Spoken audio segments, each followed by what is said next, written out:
Guys, welcome back to my channel. Like what I always said, another day, another blessing.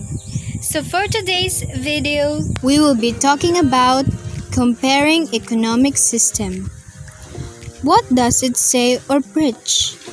A nation's wealth should be distributed to everyone in a fair way. How can this be done? Distribution of wealth and income is the way in which the wealth and income of a nation are divided among its population, or the way in which the wealth and income of the world are divided among nations. An equitable distribution of wealth gives all citizens a fair opportunity to become successful. Taxation is the primary method used by any government in the redistribution of wealth and income. The government takes all the money made from taxes and redistribute it to other members in the society that are in need through government welfare programs. Ownership in socialism. Ownership of most of the means of production is public rather than private. Under socialism, all citizens share equally in economic resources as allocated by a democratically elected government. Socialism. The idea is not just political equality, but social and economic as well. The government regulates how a business is run and spread the wealth evenly. Wealth is then given to the owners, to then give workers hourly wage. Socialism example is a socialist system in Cuba. Its economy is state-run and it takes lakhs of stock exchange. Healthcare and education are all completely managed and administered by the government.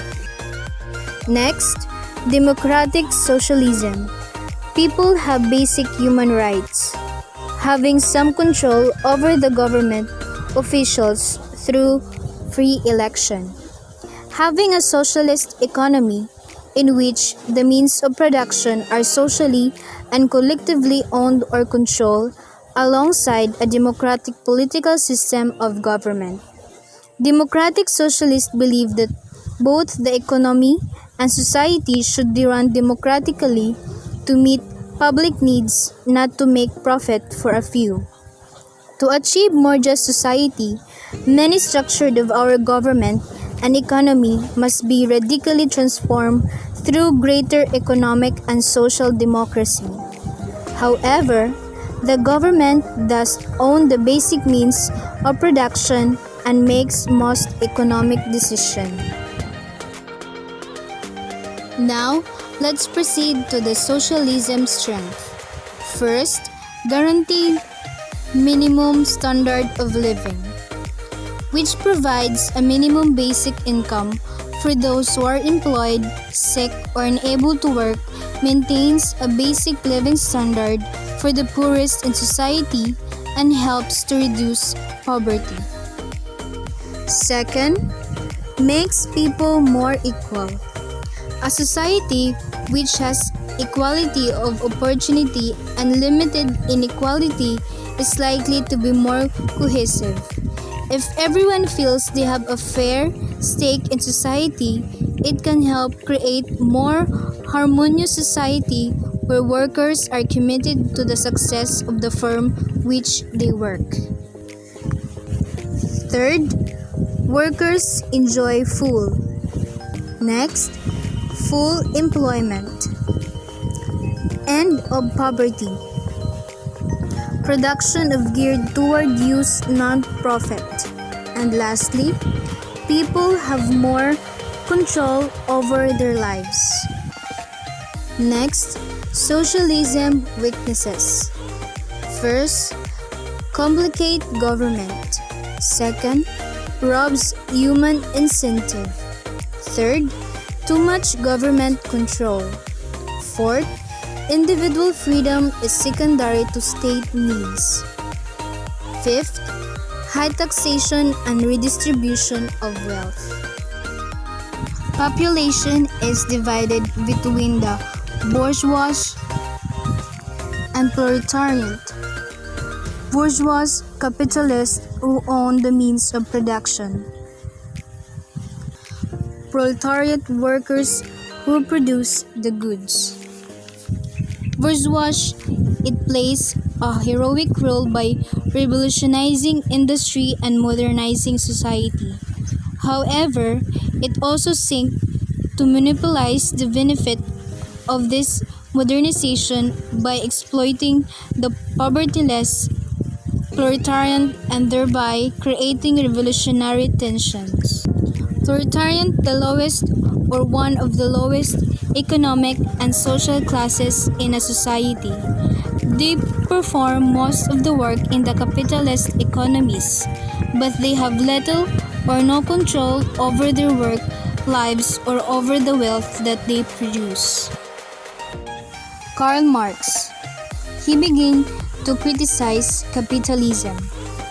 He argued that capitalists are those able to pay for this cost of survival while expropriating the excess labor. Further argued that due to the economic inequality, the purchase of labor cannot occur under free condition. He believed that capitalism is an economic system that will suffer a series of ever-worsening crises that will produce greater unemployment, lower wage, and increasing misery. The two thoughts. Change would come through a violent and bloody revolution. Second, change would come through peaceful means. Uncapitalist society will have to go through a series of changes. Now, let's proceed to nationalization. Nationalization refers to the action of a government taking control of a company or industry. Happens in developing countries and can reflect a nation's desire to control assets or to assert its dominance over foreign-owned industries. The companies or assets are taking over the little to no compensation is provided to the previous owners. Nationalization, therefore, may occur through the transfer of a company's asset to the state or through the transfer of share capital, leaving the company in existence to carry on its business under state control. The welfare state, a system whereby the government undertakes to protect the health and well-being of its citizen. The concept of government in which the state or a well-established network of social institutions plays a key role in the protection and promotion of the economic and social well-being of citizens. A welfare state is based on the principle of equality of opportunity, equitable distribution of wealth, and public responsibility for those unable to avail themselves of the minimal provision of a good life. High taxation. The greater the income, the higher the percentage of the tax levied. The concept of taxation is also important to the businesses because governments can fund this money back into the economy in the form of loans or other funding forms. Taxes help raise the standard of living in a country. The higher the standard of living, the stronger and higher the level of consumption most likely is. Next, command economy. An economy in which production, investment, prices, and incomes are determined centrally by a government. It is a system where the government, rather than the free market, determines what goods should be produced, how much should be produced, and the price at which the goods are offered for sale. It also determines investment and incomes. Here are the socialist countries. In Northern Europe, it includes Sweden, and Finland.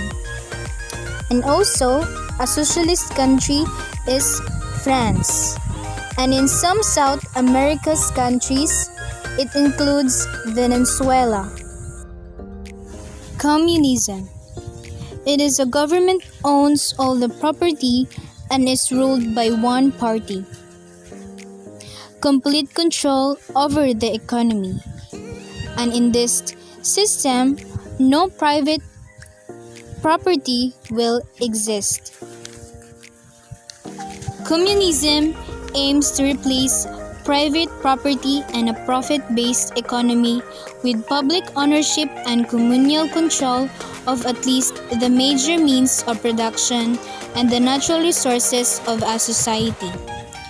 Every person will work for the welfare of all, for each according to his ability, to each according to his need. Ownership of property. It may be public or government, private and individual, or it can be both. Maybe in private, collective or common, with a legal determination relating to who has the bundle of rights and duties over the property. Ownership is referred to as being self-propagating, which means that the property owner is legally entitled to own the economic benefits of that property. Government involvement. Government owns basic industry and provides social services. Government owns all industries, and government involvement kept to a minimum. Government involvement acts as both a guide and a buffer for community development and can lower some of the risk that communities have when making improvements. The rules that they put in place will keep things on track, which means it is a little harder to accidentally or intentionally skip steps. The promoters of economic system, namely Karl Marx and Adam Smith. Both Smith and Marx believe that labor assigns value to objects, and they agree on the importance of consumption as it gives rise to production. Here are the pro and con of capitalism. Pro. First, rewards individual success. Second, individual success leads to common good. The con of capitalism, competition leads to winners and losers. Second, not all succeed. Socialism. Pro. First, all share equally the benefits of production. Second, no winners and losers. And the con, no competition, efficiency goes down. And second, high taxes. Communism. Pro. First, full employment. Second, citizens get what they need. And the con, government decides reward. And second, few luxuries. So that's all for today's talk. I hope you learned something. Thank you for watching. God bless everyone.